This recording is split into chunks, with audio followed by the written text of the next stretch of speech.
আজকে আমরা সবাই একত্রিত এক গলায় আওয়াজ তুলতে হবে, চাঁদাবাজদের জায়গা বাংলার জমিনে হবে না, খুনিদের জায়গা বাংলার জমিনে হবে না, মানবতা বিরোধীদের জায়গা বাংলার জমিনে হবে না ইনশাআল্লাহ। কারণ কায়েস সাহেবুর রহমাতুল্লাহি আলাইহি ইন্তেকালের পরে আমরা এখানে এসেছিলাম, তখন আমার ছোট ভাই মুফতি ফয়জুল করিম বলেছিলেন যে আমার ভাই তো আর কোনো ভাই নাই, তা আমরা তার সঙ্গে ভাই হিসাবে আজকে ঘোষণা করছি। সেই সুবাদে আবার সেই নেসারাবাদে এসেছি। আজকে আপনাদের উদ্বেগ উদ্দীপনা, আপনাদের আন্তরিকতা এবং তার যে প্রচেষ্টা, এটা দেখার পরে আমাদের মনোবল আল্লাহর রহমতে আরো বেড়ে গেছে। আর সবসময় একটা কথা মনে রাখতে হবে, জাতীয় নেতৃবৃন্দ স্টেজে আছে, আলহামদুলিল্লাহ আমি সকলকে, আমাকে সহ আমি বলবো যে আমরা এই দেশের সন্তান, আর ইমানের একটা অংশ হলো দেশের আন্তরিকতা, মোহাব্বত।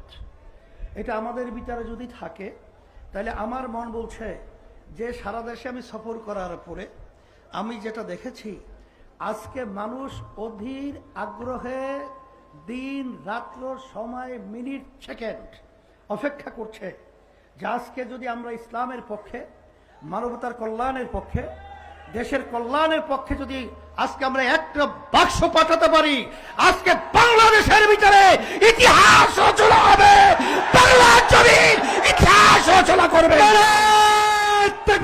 সেই লক্ষ্যে আমি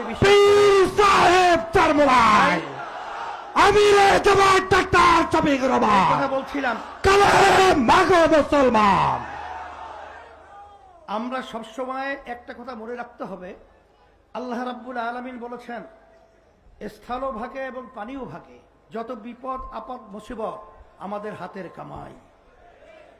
আমাদের হাতের কামাইয়ের কারণেই আজকে আমাদের দেশ হাজার হাজার মায়ের কোন সন্তান হারা হচ্ছে, আমাদের দেশের টাকা বিদেশে পাচার হচ্ছে। আজকে বাংলাদেশে বসে আজকে বিদেশের দাবিদারি করছে। আজকে আমাদের দেশে আমাদের হাতের কামাইয়ের কারণে আজকে 53 বছর 54 বছর আমরা আজকে দেখেছি, স্বাধীন হওয়ার পরেও আমরা পরাধীনতার গিরগিরের মধ্যে আবদ্ধ ছিলাম। গিরগির থেকে মুক্ত করতে হবে, বাংলাদেশকে স্বাধীন দেশ ঘোষণা করতে হবে ইনশাআল্লাহ। দালালেরা, আমি সকলকে উদাত্ত দালালেরা